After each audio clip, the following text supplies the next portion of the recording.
welcome. This is the 6 yard box. You're welcome to the Futiman podcast, episode 2, season 2, episode 3. And yeah, we just had to start that all over again. If you've seen this one before, you're not saying double. It's just a case of we had to chop that one off because the last one was we had some issues, and then we need to what do you call it? We had to reconcord. This is the Football podcast. This is everything about football, and that's what we talk about on here. So make sure you subscribe to the channel if you're new. We're on the road to 100 subscribers, and thank you very much if you're new, and if you're just coming in for the first time. Thank you if you've been my old. Some of my day ones, thank you very much as well. Really appreciate you. So let's get straight into this. Follow, like, share, all that kind of good stuff on all the socials as well. This is the 6 yard box Footy Mad podcast. We'll be talking everything football. The agenda for today will be end of the season review, looking at games and looking at everything from last season. We will also be looking at the team of the season. We'll be giving out season awards as well. Best player of the season, young player of the year, team of the season. I'll be naming my team of the season, and then we'll be looking at the Nigerian national team. They've just got their new coach. They named Samson Siasia. We're going to be looking at what he's got to do. I think he's named his squad as well. We'll be talking about what to expect from him. And so that's the agenda for today. If you're new to the channel, like I said, subscribe to the channel, all that good stuff. This is the Footy Man podcast, season 2, episode 3. End of the season, that's what we'll be talking about. End of the Premier League season. And then we'll be doing the Champions League final as well. That one is going to be on Saturday. We'll be watching that one. Watch along. So yeah, let's get straight into it. First of all, it was a cracking season. I think before the season starts, I think everybody was looking at City as normal. We all thought City were going to be the one to win this league. And we looked at Arsenal.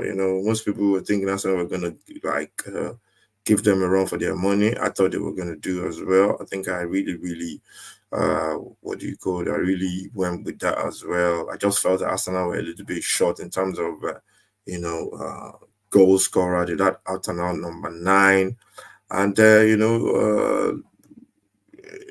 I think most Arsenal fans will, I think they will agree with that. I think some thought they were gonna win the league, and for me, I think the difference that pushed it in the side of City is because they've done it so many times. They got Pep Guardiola as well as a manager.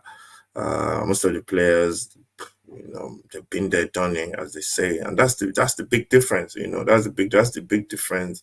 It's something so small whereby it's so it makes that big of a difference in you winning the league by 2 points. And that's all it took for City to win the league, and it was that was the difference really. And I think there was some highlights during the season. There's some key games during the season whereby I think Arsenal could have maybe pushed out the boat a little bit. Although saying that in hindsight now, it's golden, it's easy. But looking at through all this season, I think the games they drew a couple of games against. I think it was Fulham, Arsenal, and City as well. Which for me, I think that was the difference in the mentality from the coach.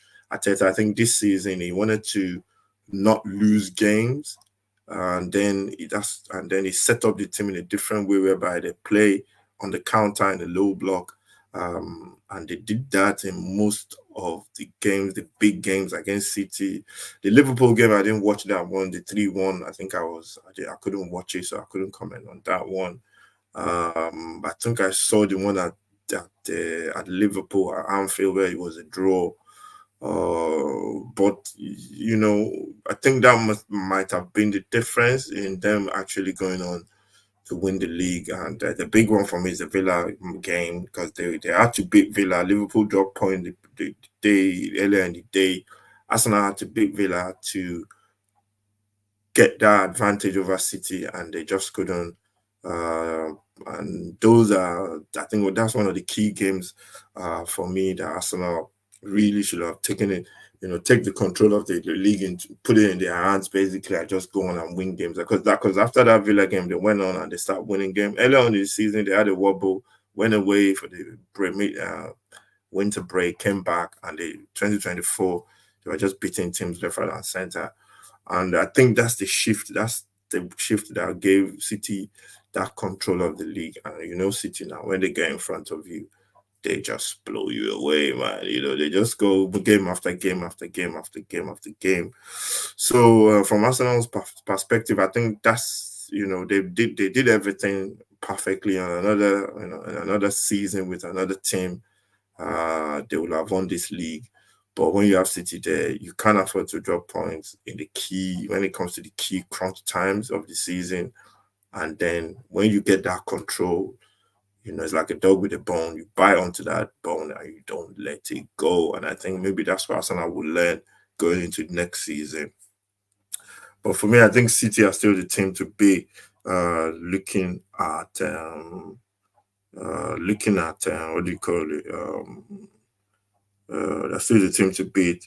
Looking at the league, and then another thing is going down the table. We're going to talk about City. City as a team as well, the champions. I think City, what they do is they do it really well. They go on this run, they beat everybody, they just smash everybody up. They don't drop points. They just go on and on and on and on, and they just keep winning games. That's what City do, and they do it really well as well. He keeps changing the team. Brought in Doku. Doku just like a dog to water. Basically, he just got into this league like he's never been away. I think that's what the manager does. He brings in player that just fits into this jigsaw. And everything else was just like normal services. I was surprised that Grealish was had competition in Doku. I think that's what the manager recognizes. He knows, he looks at a team, he looks at players, and he can tell, I need to push you, and then he'll bring somebody in. And that's what he did. He brought Doku in, pushed Grealish, and then pushed everyone else. You can see Phil Foden, different player, going into the league, to the team, banging in goals, taking that ownership or responsibility of the big name player. De Bruyne took a little bit of a backseat. Haaland was on form again, banging in goals. And that's the making of a good, very good team. Defensively, Walker stepped up, is the captain, stepped up when he had to, Diaz, Stones, he just knows how to, Pep, he knows how to bring those players in, take them out, rotate. He's one hell of a manager, to be honest. And I think everyone is praying that he leaves very soon. But I think he's got one more season. But City are just very, very good, very good side. The way they play their football as well. And some people will every year, most fans, I never doubt City, but some pundits and fans always doubt City when you come to the crunch times. Excuse me. And they've always pulled through, they've always come through, and it's going to be tough to shift them, but you never know. No two seasons are the same. Cliche. You never know, you might catch them cold. And the message to teams that are thinking of winning that league: when you catch City cold and you're in front, don't let go. There's no margins for errors with City lurking in the dark. For me, I don't see it. People say it's a farmers league. I don't see it as a farmers league. Leagues have been won by teams in the past. Domination. City, Manchester United did it. Liverpool did it. Tottenham done it a couple of years back, way back. I wouldn't say Tottenham was a domination, but at least they won the league a couple of times. So you go to Europe, Bayern, Barcelona, Real Madrid, so that's just the way it is. The big teams spend more money, they win the leagues. And I think City, they're ahead of the curve already. They've got a team in place. Anybody trying to build a team next to them, they're playing catch up. So yeah, those are the two top teams in the league. We go on to Liverpool. Liverpool, nobody expected Liverpool to even challenge for this, to be in contention for the league towards the end of the season, although they dropped off. The managers last season, and yeah, he's got a new team. Endo came into the team from the German league. He played really well. Gravenberch, he's got a new club of McAllister, moved from Brighton to Liverpool. He's got all this young new mix in there.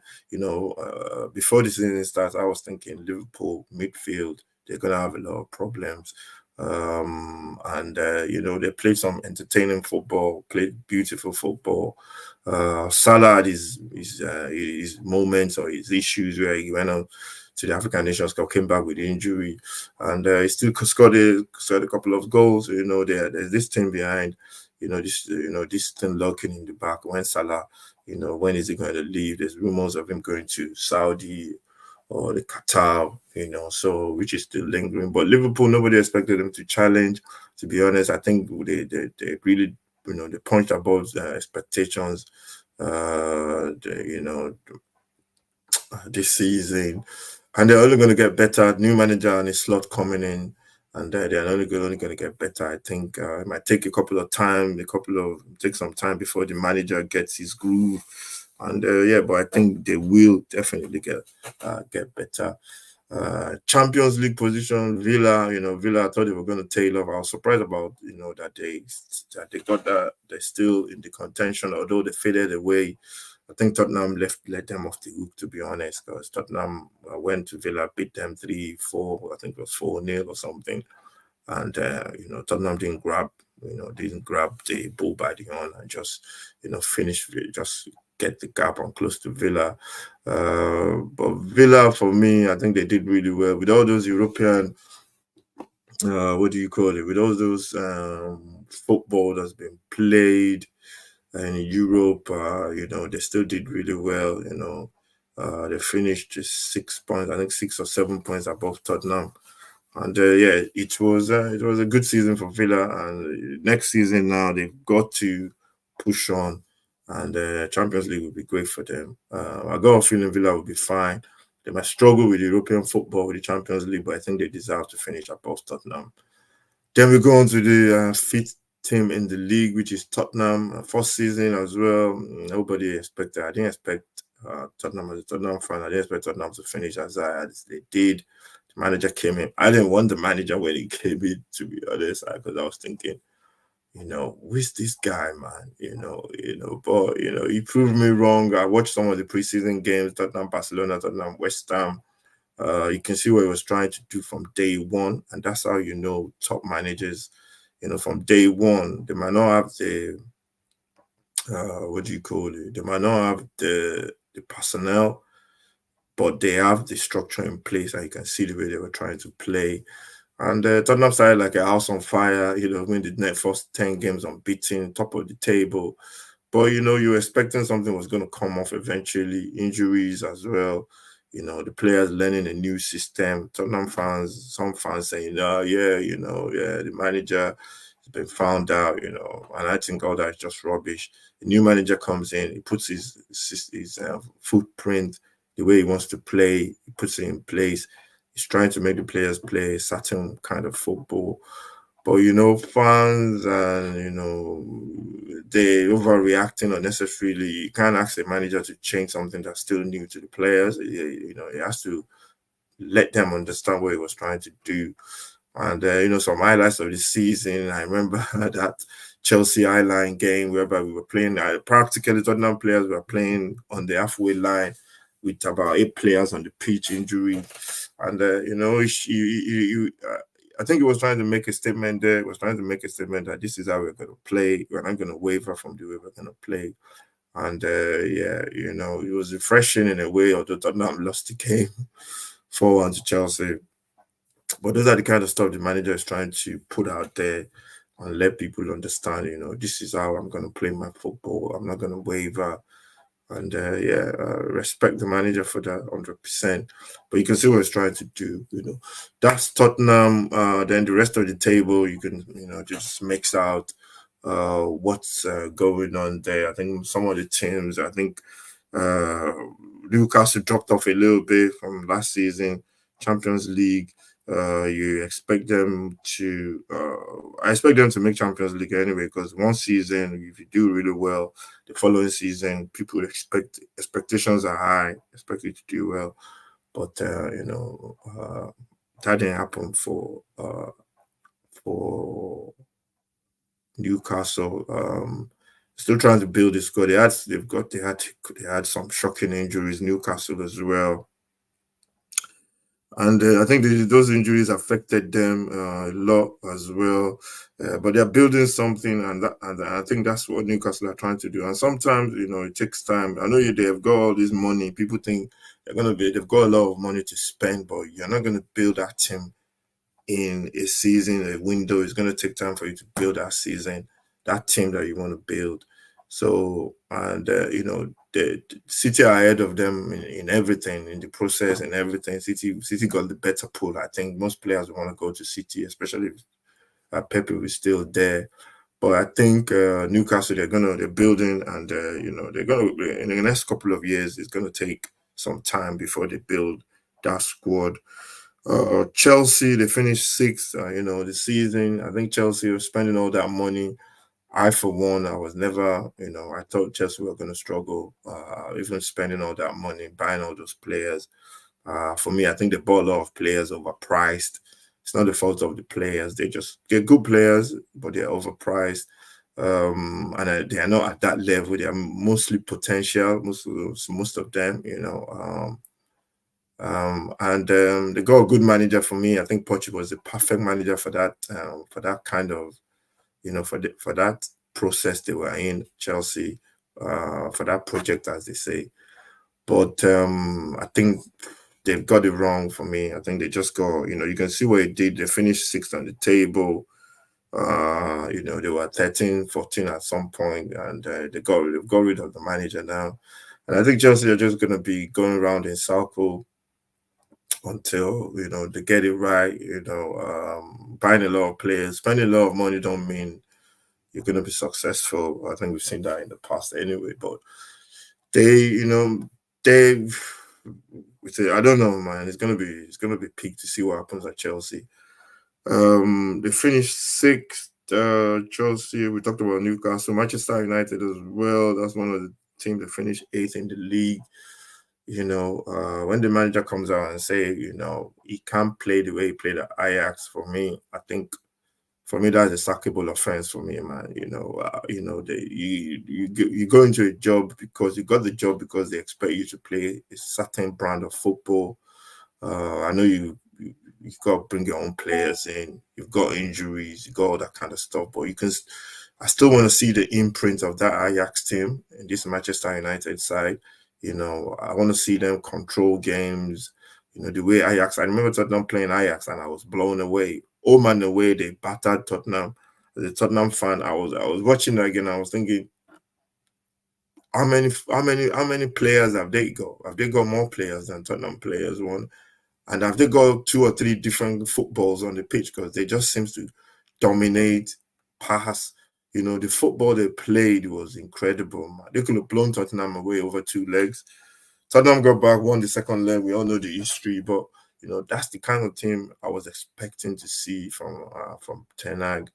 And 2 seasons in, okay, he's won cups, fine. He won the FA Cup, which I think that should give him a little bit of money in the bank. But we expect a lot more from Manchester United, to be honest. Even if they're not going to win the league, they should be challenging, pushing City, all that kind of stuff. So I don't know where they go. If they keep him, people are saying he's going to lose his job. He's on his way out. Hopefully he keeps his job. And we want to see the Ajax team in this Manchester United side. That's what we want to see. That's Manchester United. They're in 8. We got West Ham in 9. West Ham 2. The manager is gone. Moyes. he's going to be going at the end of this. He's going at the end of this. He's gone already, to be honest. Lopetegi coming in. He's a good manager. Is that who they want? I don't know. We're going to see what happens with him. Fans be careful what they wish for. Sometimes you wish for a manager, and then 2 months into the season, you want him out. I think that's what Manchester United. I think that's what the West Ham fans. That's what they should be careful of. Palace has main team. Glasner comes in, different team. The way they play, everything, you can see what he was trying to do. Lisa and Eze, they've been incredible. Matata as a striker as well. You can see what they're trying to do. They're very, very good, looking very solid going forward. And you're going to see Palace play this brand of football that's going to be very, very interesting, especially if they keep their players. So that's top of the table, 10th position, Brighton. Zabi is gone. I bet they're going to bring in a manager that plays the same brand of football. Bournemouth, very impressive. Solanke played really well, loads of goals. I like the manager, Iraola, the way they play their football, refreshing, high press. Very, very good team. Fulham, I know the manager there is good. Silva is doing a good job as well. I expect them to finish a little bit higher, but the manager is good. He's doing a good job. Everton fighting relegation again, finished in 15th. I keep saying this, they can't keep fighting those relegation battles. Like, they can't continue. One of these days, one of these seasons, that trapdoor is going to catch them, and then they will go down. I can't emphasize them, any more, because I keep seeing every season in, season out, you see them struggling. They come good at the end of the season. For me, it's either they keep, they get rid of the manager and bring in a progressive manager that plays front foot football, or they give the manager some money to spend. I think there are some owner issues going on at Everton as well. So, but they can't keep playing with this trapdoor of relegation. They'll get caught eventually. Brentford, they had a wobble mid-season. They came through in the end, win loads of games. That was vital. What's his name? Tony had that ban for betting irregularities. He came back really, really strong. Played a couple of games, then tailed off, which is understandable. He's been out for 7 months or something, but he's going to be going in the summer. God knows where he's going, but Brentford will be fine. Forest as well, they stayed up. They got points deducted. I'm not sure if they're going to give them the points. I don't even know the issues with that. But we're going to see what happens with all that points deduction. I'm not sure what's going on with that. But Forest, they spend a lot of money. They had to stay up. They got a lot of good players as well. So hope they learn their lesson. Premier League, if you keep playing without the relegation, you're going to go down. Your home form has to be very, very good for you to have any chance. Luton, good team, small, nice, traditional stadium. They gave everything for that manager. You can't but respect them. I remember the game against Liverpool. I think they drew with Liverpool as well. They won a couple of games. They lost. Arsenal beat them in the last minute as well. At the what do you call it? At what's the name of their stadium in Luton? I can't remember the name of the stadium now. But it's Kenilworth Road. I say, but they will go down because went down because of quality basically, and hopefully they'll come back up. Burnley, company, brand of football, beautiful, but you can tell they keep making mistakes every time they try to play that way. The way they want to play. Understandable. I think it's just about quality for the company. It's gone off to go. Apparently, he's going to Bayern. He's a good manager. You can see what he was trying to do. He's got better players now at Bayern. You see different football, and he's going to get different results. And then Sheffield United, they had to go down. They were very poor. Ended up with 16 points. That's really, really poor. But that's just quality for me. They just don't have the quality for the Premier League, and that showed as well. So they changed their manager mid-season, and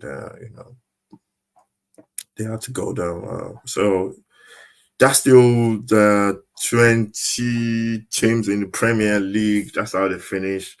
I'm gonna pick one. If I was gonna pick one highlight of the season, I'm gonna be biased there because I'm a Tottenham fan, so I'm gonna pick that game against Manchester United. I think is the second game of the season. And then we just blew Manchester United out. We played really well. Manchester had a couple of chances in the first couple of minutes where everybody was thinking, "Ooh, Manchester scored a great chance." I think it was Bruno that I think it was a header or volley or something just over the bar. They had some good chances, but Tottenham won it in the end. I think Sarr scored his second goal. I can't remember who scored the first goal, but that's one of the highlights of the season. That was my stomach rumbling, by the way. So that was the highlights of the season. And I think that was that was the highlights of the season for me. And then obviously the Arsenal games, which we drew and lost. So yeah, that was the highlights of the season for me. Chelsea game was a nightmare. We just we had so many injuries, and it was just crazy to watch. So yeah, that's the looking back on the season was a very very incredible season. Let's just get some stats on the season. Uh, Top goal scorer is Erling Haaland. He got 27 goals. Cole Palmer 22 for midfielder. First, first appearance in the Premier League. First full season. Moving to a new club from City to Chelsea. That was incredible from that young lad. 22 goals. Alexander Isak 21 goals for Newcastle. Dominic Solanke 19. Oli Watkins 19, Phil Foden 19 as a midfielder. That was incredible as well for Phil Foden. Assists of the season, top assists is Oli Watkins as a striker as well. He's got 13. Cole Palmer, he's got 11. Anthony Gordon, he's got 10. Brendan Rodgers 10 as well. That's very good for first season as well for Brendan Rodgers. Son has got 10. Kevin De Bruyne has got 10. And Kevin Trippier has got 10 as well. Top assist of the season. Yellow cards. João Palhinha is very busy midfielder for Fulham. Very, very good player. He got 13 yellow cards. That's why he should be at Tottenham, to be honest. And Marcos Senesi, he's got 13 as well. Douglas Luiz, 12. Aston Villa, Anthony Gordon, he's got 11 red cards of the season, the bad boys of the season. Oli McBurn, he got 2. Rhys James, he got 2. Yves Bissouma, he got 2. And that really messed him up. After those 2 red cards, my boy, my man, my brother was just couldn't be the same to Bissouma. I remember our first couple of games in the season. This guy was flying, man. I hope he gets back to his best. Some Tottenham player fans want him gone. Not for me. Ben Me as well. He got a couple of red cards. He got 1 as well. So that's the stats for the season. Looking at the Premier League 2023-2024. Really, really impressive stats there. So let's go to my awards of the season. We're going to do awards of the season. First, I'm going to name my player of the season. Player of the season is...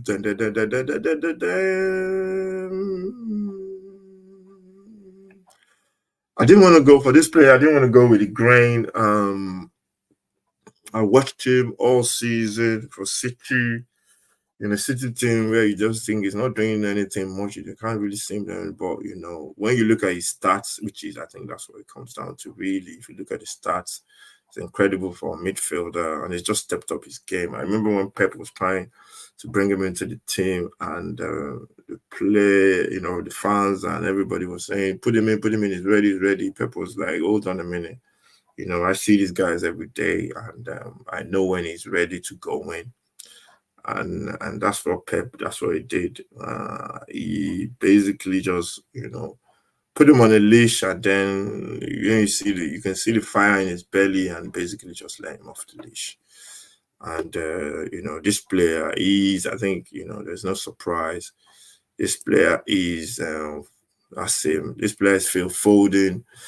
That's the player of the. Basically, that's my player of the season.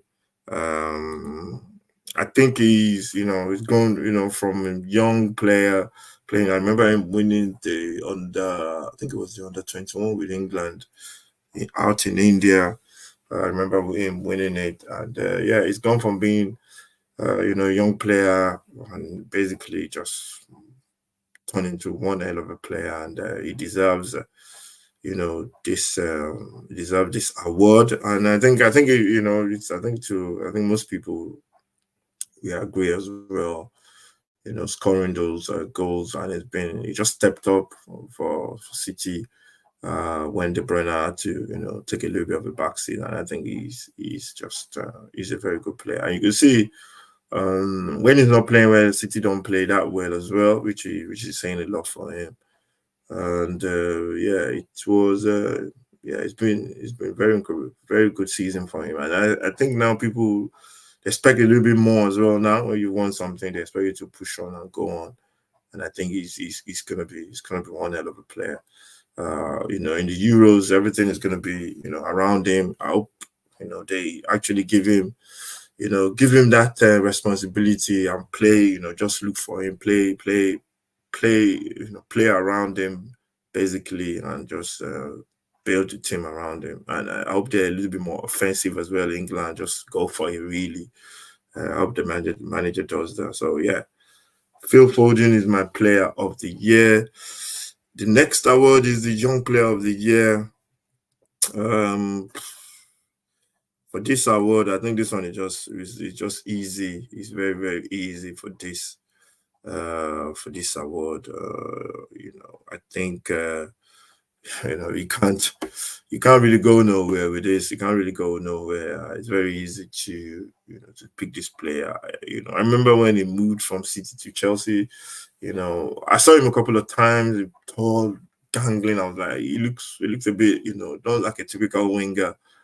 But played for City in a couple of games. I think it was in the FA Cup last season.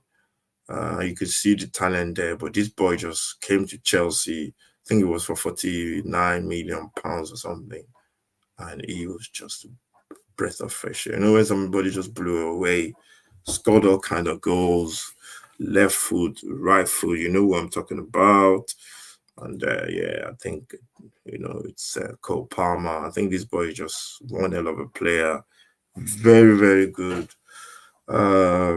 He's one of those players that he just does everything. He does everything. He could not trick you, not make you, score goals with his head. He's just everywhere. He's just good on the ball. His end product as well, which is very, very, I think that's what impressed me. You come into a new season and with a new club, you had to leave home, and this is your full season as a pro, the first team. Like just basically Chelsea just they depended on this guy, man. He was just banging in goals left, right, and center from midfield. Young player, I think you won't find another young player, to be honest. This season, and I think he deserved it. Deserved this award. And I think he's one hell of a player. He's going to be one hell of a player as well. If he goes to the Euros, I think he will go. I think as a weapon for England to bring off the bench, to change things, rattle some cages. And yeah, he's a very good player. Very, very good. That's my young player of the year, season 22-23. Let's go on to my team of the season. Yeah, looking at the team of the season, that's my team of the season. I picked it. I think I was looking at goalkeepers. I think I put Vicario there because it's his first season and he did really, really well for Tottenham. Being his first season and being so good, I think that's the reason. I was going to go with the Aston Villa goalkeeper Martinez, but he's been in the season. He's been in the league for a couple of seasons. So that's why I went for Vicario in goal first season. very, very good. Shot stopper. He needs to improve on some aspects of his game. But I think he's a very, very good player. This what do you call it? Team of the season is not based on current forms of players towards the end of the season. I'm just looking at the whole season as a whole. So I'm looking at the whole season as a whole. Players that I think were very, very good, despite the fact that they got injuries or not. So yeah, I think it is going to be Vicari and goal. Right back is Kyle Walker. I think Kyle Walker was very, very impressive, especially with City playing the high line with everybody in front. He covers the space really, really well with his pace and energy. And he was thinking of leaving City as well before, but now he knuckled down. He gave him the armband, and he just moved on to a different level. So yeah, Kyle Walker. He's my right back. My centre back is Saliba. As Tottenham fan, can't hate this guy. Very, very good. Solid, composed on the ball. He wins his 1-1 duels as well. He's just really, really good in that centre back position for Arsenal. And I remember when they sent him on loan as well. It shows when you are persistent with player, you give them a little bit more time what they could turn out to be. And I think he's been one hell of a player this season for Arsenal and last season as well until he got injured. Next player is Van der Ven from Tottenham. I watch this guy for Tottenham every time. He's just incredible pace. He's good on the ball. He does the same thing as Walker. Imagine the two of them in a team, playing them as a three at the back. With Saliba, it's going to be one hell of a team. He's very, very good. Right back, centre back. He's good on the ball for season as well. Only going to get better for Tottenham, and hopefully he's injury free. And he's a very, very good player. Very, very good player. Udoji as well. First season. It's very difficult. I think people overrate when players come into a new season, new club, first season for them from a different league, and for them to just take to you like a duck to water is very, very tough. Very, very tough. And you can see these players, they've just, they come into this league and they just took it to another level. Doji, he got injured towards the end. Hopefully he get better.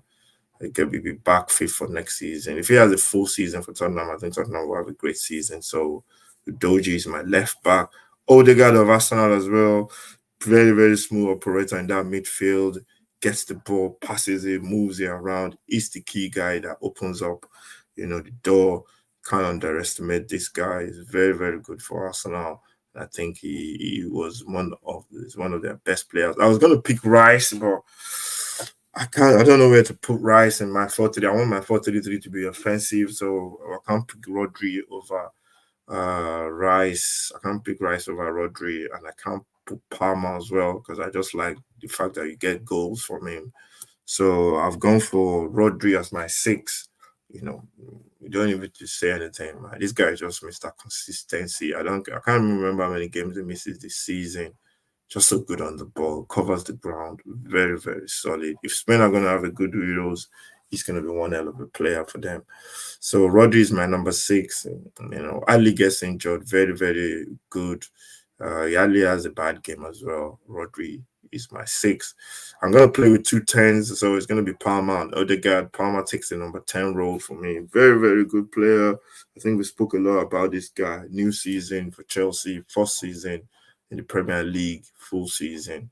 And the goals don't lie, and you can see some of the performances as well. So Palmer plays as my second 10. Foden plays on the right. So Foden plays on the right for me. Bags of goals. You see what he's done for City. One hell of a player. He's only going to get better as well. And you can't really say much about. You can't really say much about this guy. That's not been said already. He's very good. The way he plays his football, solid as a rock, and it is. It's only a matter of time before he's gonna take his game to another level. To be honest, so that is Phil Foden. Watkins comes in as my number 9. I was gonna go for Ireland, but I said let me shift you off a little bit, pick somebody else. It could have been Sri Lanka as well. Watkins, he's a very, very good player. Just like his older play, he plays in a very, very way whereby he creates, scores goals as well. No, no, and yeah, he's gonna be good. He's very. If he moves from Villa, he's gonna move to Villa, a big team as well. So, but if he moves, when he moves, it's only going to be a matter of time. To be honest, he goes to one of those big clubs, and I think he's destined for the top anyway. Then we have I picked Olise of Crystal Palace. I was going to pick Eze, but I'm going to go for Olise. They are both very good. Palma as well. I was going to go for Eze, but I think I'll go for Olise for that weight. This guy was incredible. Scored some crazy goals for Palace. Injury free. He's one hell of a player, and he's only going to get better as he matures and plays more games for Palace, or even if he moves on. And yeah, he's one hell of a player. I hope he plays for Nigeria though, because he's eligible for Nigeria as well. And I think yeah, he's eligible for France and England. I think he said he wants to play for France. I think so. That's my team of the season. Let me know what your team of the season is, and yeah, let me know what you think about mine. So everybody's got their opinions, but I think my list will be close to yours. I just I got that feeling. So yeah. So that's my team. This is the Pretty Mad Podcast. If you're new to the channel, please subscribe as well. We want to get to 100 subscribers. We are getting very, very, very close. So what is next now? I think the only thing we need to talk about is the Nigerian national team. We got a new coach, Samson Siasia is being announced as a new coach, and yeah, looking forward to what he has to do. He's got big games coming up with South Africa, and I think his Republic of Benin. Got Benin as well. His name is 11. His name is 26-man team. I think in the team you have a couple of well-known names. You have Seaman, Boniface. It's just the team. I think most of it are from the team from the Euro, from the African Nations Cup. Got a couple of new players which I don't know anything about. But I think for this manager, I think we've seen it already. We want to see attacking football, go back to the way the Eagles used to play. Pesero left with a more pragmatic way of playing, got us to the final. The final against the Cote d'Ivoire someday up, we were passive, defending until they scored, although we scored first. So I think I just want to go back to the way Nigeria used to play. And I think that's the way forward, really, and we should stick with this manager. He won the league with I can't remember. I think with the Yimba in Nigeria. I'm not sure with the Yimba or which team he won the National League with. I think the league in Nigeria needs to be a little bit more. They need to do a lot more about that league. It needs to be more accessible to the world, really. Look at teams all over the world. Nigerians are everywhere. Nigerian players are playing in top leagues in the world. That league needs to be more accessible, like the South African League. They need to go to South Africa and speak to people that there. The MPL or whatever, Nigerian Professional League, they need to do more. That leagues to be on TV, get the crowds in, give tickets to kids for free, old people discounted. There's a way you can do stuff that way you can make the league more accessible to the fans at home instead of them watching Manchester United every Saturday or Arsenal at the viewing center. They should be watching the Nigerian league as well. That needs to be done. That is key for that league for our football to improve. People just look at the national team and think a manager will come in and fix this, get players. It doesn't work that way. You have to develop your own league so you can find better, good players and expose that league whereby players don't just rush to leave Nigeria to come and play abroad. They're playing, they stay in the league. I think that's the key thing they need to do. They need to take the league out of the country as well, to play games abroad, like in the UK or in America, play one-off games like they do in the what do you call it? In the NFL. Nigerians are all over the world, man. Take those games, big games in Nigeria with two big teams, take it abroad, let them come and watch. There's a lot of talent in that country. They need to do more. Going back to the Eagles, Siasa is the manager. Hopefully, he can get those 2 wins. It's very vital. Nigeria needs to win these 2 games to move up the table and try and qualify for the next World Cup 2026. I think it's in America. So, wish Siasa the best. And that's the end of the podcast. This is the Footy podcast, season 2, episode 3. There's gonna be more throughout this year. We're gonna be looking at different stuff as well. So just a footnote: Tyson Fury versus Alexander Usyk as well. That was a surprising video. I thought Tyson was going to pay him because of his size and everything, but Usyk was very good and he deserved his victory in the end. So looking forward, we got the Euros, African Nations Cup, World Cup qualifiers for the Eagles coming up. We're going to be doing all that. And remember, please subscribe to the channel, get to 100. And once we get to 100, we'll be giving 3 subscribers some merchandise. Yes, we'll be doing that once we get to 100 to say thank you to some of our subscribers. So check us out on all this on the social platforms. And we are mad about football. This is the Footy Mad podcast. Thank you very much for watching. Stay safe. God bless. And I'll see you next time.